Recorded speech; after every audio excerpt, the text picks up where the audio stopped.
So let's just go over. Okay, so let's break down acting, directing, plot, stuff like that, okay? Which I think this one, acting's very heavy, plot's very heavy. Honestly, directing and sound was unreal in this movie, and I haven't heard anybody talk about it. So just overall, what would you think of the movie? Just softballing it. It's game changer. It is one of the best movies I've seen in a very long time. Right, okay. Same here. Yeah. It's like when we saw Heath Ledger play the Joker, it kind of rewrote what you can and can't do in this kind of character and really made you think outside the box. I didn't think we would see deeper another dynamic. I thought like you don't know what you don't see until you see it, but then you're like, oh my goodness, there's so much more depth that we can pull out of this character and different perspectives that we can analyze it from that. It's kind of a little bit scary, but it's exciting. But that's exactly right. You don't know what you're missing until you get it. Yeah. You know what I'm saying? Mm-hmm. So I think that's exactly it.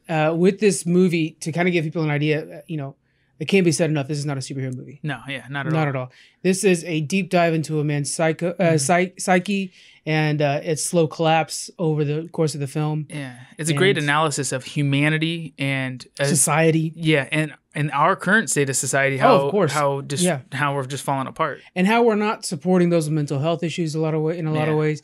That's one big theme in this movie is he doesn't get the help that he needs, and it's because of funding, which is something we need to address. So that's one reason so there have been negative reviews out there, and a lot of them come from people that think like, oh, it's a little too real or a little too close to home. Or I've heard people say it's slow and boring. I actually have heard that too. Like what? Squeaks texted me. He's like, hey, honest opinion, is this thing slow and boring? And I'm like, I try to write very purposely like this movie needs to be watched by you and Sarah, because I think Sarah and him have the mentality to kind of appreciate you have what to it is. Expect it more of like an Inception or something. It's not a 007 superhero movie. It's a slow, follow the details and think about it kind of movie. A lot like Taxi Driver is its biggest because it's a big Scorsese type film. So 3 hours later, very good podcast that's in our network, Next Wave Network. They had a good point. It's like Falling Down. Remember the movie Falling Down? Oh yeah. That was a good movie too. With the freaking hamburger scene. There's a guy breaking, yeah. It's a lot like that. So that was a good one there. So that's a throwback. I haven't seen that movie in a long time. That's a good movie. Okay, so let's look at plot wise. So we have this collapse of this man. He's starting off again, no spoilers, but he's starting off as like a clown that's kind of doing the advertisement on the side of it. He works at a place that like is full of clowns. Yeah. And scenarios happen and stuff like that to where he's slowly starting to fall apart. And we're seeing that through the course of the movie. He has one major goal, and that's to become a comedian, and I think even beyond that is to get on the Murray Franklin show. Just to get appreciated, to be seen, because he points out and several times like he feels invisible, and he wants people to just know him and appreciate him for who he is. Exactly. Yeah. And I think one key thing with this movie, correct me if I'm wrong here, is the idea of an unreliable narrator. Oh yeah, I didn't realize that. Of course, I don't think anybody realized that until almost the end. How unreliable this narrator is and how much you could have just been misled in a lot of what you saw. And there in our spoiler-filled review, which we'll actually go through all the beats of the movie and kind of like talk about them as we go. I think we're going to have to refer back to the fact that we don't know what his state of mind is when he's seeing that. Because a lot of this movie we're seeing through his perspective, and we're told that. Yeah. And so we don't know if anything that we see is real. Yeah. That's what makes it... Including the ending, Jonathan. That's what makes it so good. Yeah. Including the beginning. Everything. It's so awesome. The beginning could be all from the perspective of the ending. The mom's scenes, like the final mom scene and stuff like that, could actually not be real. We'll dig into it deeper later. I know. I want to talk about so bad. Such a good movie. The plot wise, that's where people are going to say like, oh, it's slow because he's not like destroying the city or fighting Batman. I think it was beautiful though. It was very well done. It kept my interest the whole way. I mean, because it's not action packed. So if you're looking for that kind of movie, there is some action scenes, but not like yeah. But when you're focusing on his mental state, because they draw you in from the beginning that's what the concern is, right? And you want to see this guy succeed a little bit and get happy and have a better life, and you're just following him step by step. Every scene has him either growing or breaking, up or down a little bit. So to me, it's action packed because each scene has something that's really affecting this character's mental state. Yeah, that's exactly right too. It's just very well done. Yeah, and you're with him. Okay, so here's a question for you. And I would say no, but is he the hero? it's from he is the hero from his perspective, which is what you're being given. Yeah. So in the end, yeah, he's the good guy. He's the one the protagonist for sure, but yeah, is he the good guy? And society might be the bad guy. Yeah, exactly. And oh man. Yeah. One thing I do like too that I know movie's so good. I've said this to you before too, is this plays well with Heath Ledger's Joker so much that to me this is a perfect prequel to showing maybe you'd want another movie or something, or just 10 years in Arkham Asylum. And the timeline doesn't work out either. Yeah, you could fudge some numbers. Well, yeah, but I'm just saying, it'd be closer to Jack Nicholson's, I think, version. Well, not personality, but I'm saying age-wise. Yeah, but if you eliminate the Batman Christian Bale side, but just Joker from Joker to Joker, yeah, this Joker clearly looks like he's he's evolving to become Heath Ledger's Joker. I could see that. To me, they mirror each other very well. Yeah, this movie's so good. Okay, let's talk about acting next, because I think that might be one of the big pivotal things in this movie. Phenomenal acting. There's only one actor that we need to really talk about. It's Joaquin Phoenix playing Joker. Yeah. And one thing I realized mid watching this is he has such an expressive face. Yeah. To where he's able to bounce back and forth with these emotions. And one of the big driving factors of this character, no spoilers in this, but is that he has uncontrollable laughing fits. Yeah. So he sits there and he's convulsing almost and laughing, and he has this card he gives to people saying like, "Hey, I have a problem. Yeah. Please hand the card back." And I can't remember what the name of it was. It's pseudo something or other.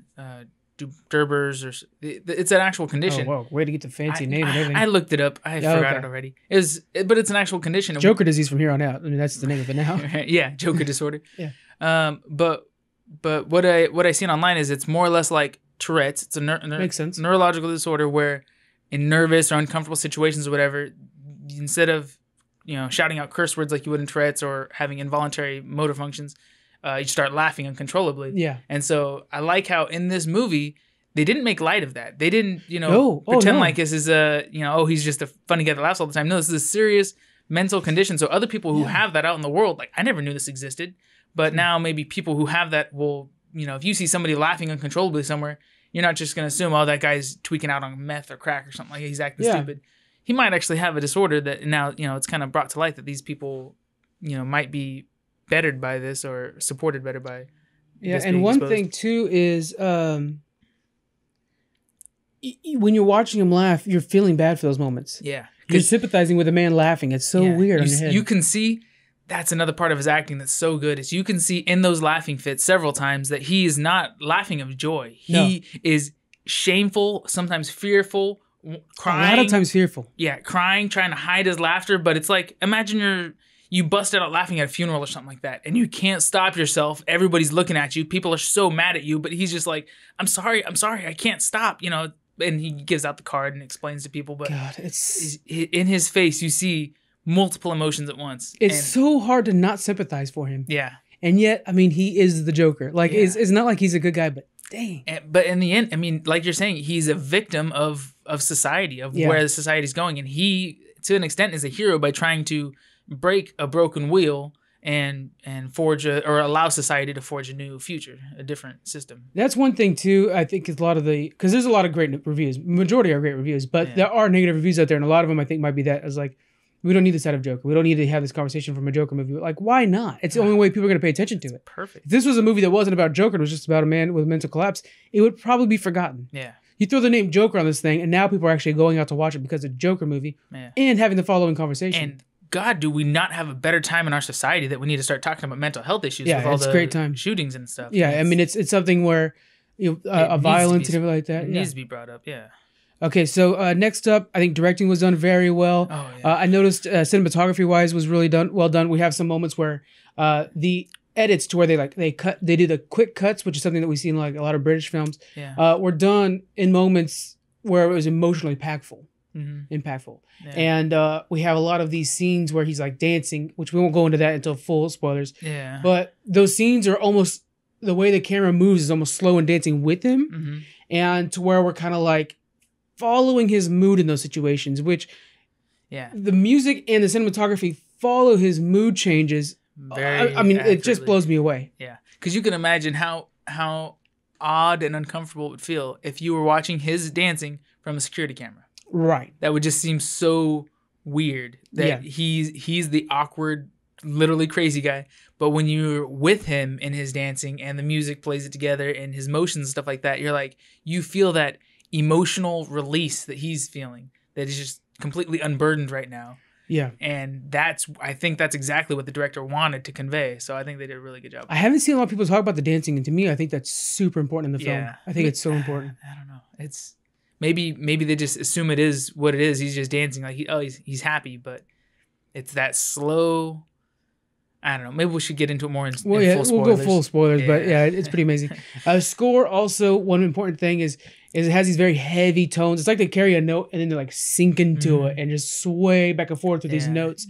And again, that's when he's like delving deep. The music's not, of course, the score's not always on, but when it is on, it's typically when he's delving deep into this emotion and you're just like swaying with him. And it was very well done. And then there was like moments when you're celebrating how bad he's gotten, and it's like full jock jams. It's like stadium jam now.